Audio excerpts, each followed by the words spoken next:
আসসালামু আলাইকুম। Hello everyone, সবাই কেমন আছেন? আশা করছি আল্লাহর রহমতে সবাই ভালো আছেন। আমরাও আলহামদুলিল্লাহ ভালো আছি।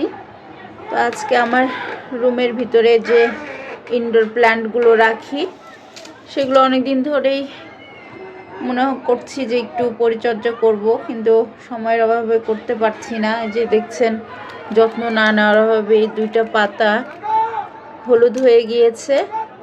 তো ভাবছি পাতা দুটো কেটে ফেলবো, আর এই যে উপরে ময়লা পড়েছে এগুলো একটু ক্লিন করব। চলেন একটু এদের যত্ন নিই। এই যে এটা হচ্ছে পেঁয়াজ পাতা বা পেঁয়াজের খোসাগুলো ভিজিয়ে রেখেছিলাম। এটা ছিল অর্ধেক, এটা যতখানি পানি হবে তার ডাবল নিতে হবে, সেটা করে নিয়েছি। এটা ইনডোর প্ল্যান্ট বলেন বা এমনি যে কোনো গাছের জন্য অনেক ভালো। তো এটা দিব, আর কিছু পাবলস নিয়ে নিয়েছি ছোট ছোট, এগুলো দিয়ে একটু ডেকোরেশন করে দিব যাতে দেখতে ভালো লাগে। পরিষ্কার করার জন্য এরকম নরম পাতলা তয়লে নিয়ে নিয়েছি, ভিজিয়ে নিয়েছি। এখন এগুলো একটু পরিষ্কার করে দিব, কারণ এই যে পাতার যে ধুলাবালি এগুলো থেকেও কিন্তু অনেক সময় বিভিন্ন ধরনের পোকামাকড় গাছে অ্যাটাক করে। তো আমাদের উচিত নিয়মিত একটু ইনডোর প্ল্যান্টের বা যে পাতাগুলো বড় হয় বাইরে আমরা রাখি, ভিতরে রাখি, সেগুলো একটু পরিষ্কার করে দেওয়া।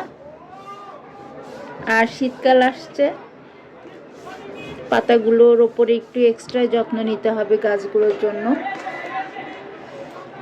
তবে শীতকালে তেমন কিছু করার থাকে না, এই 2 মাস গাছদেরকে তাদের উপরেই ছেড়ে দিতে হবে। বেশি পানিও দেওয়া যাবে না, কারণ এই সময় সেইভাবে পানিটা শোষণ করতে পারে না। এজন্য বেশি পানি দিলে আবার গাছের প্রবলেম হবে। যখন শুকিয়ে যাবে ঠিক তখনই দিতে হবে।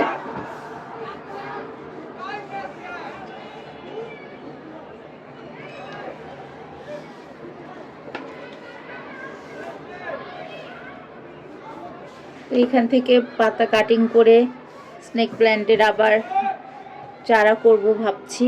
এই যে একটা ছোট্ট সুন্দর চারা হয়েছে পাশ থেকে, এটা একটা হয়েছে, এই যে দিক থেকে আর একটা বের হচ্ছে। এই যে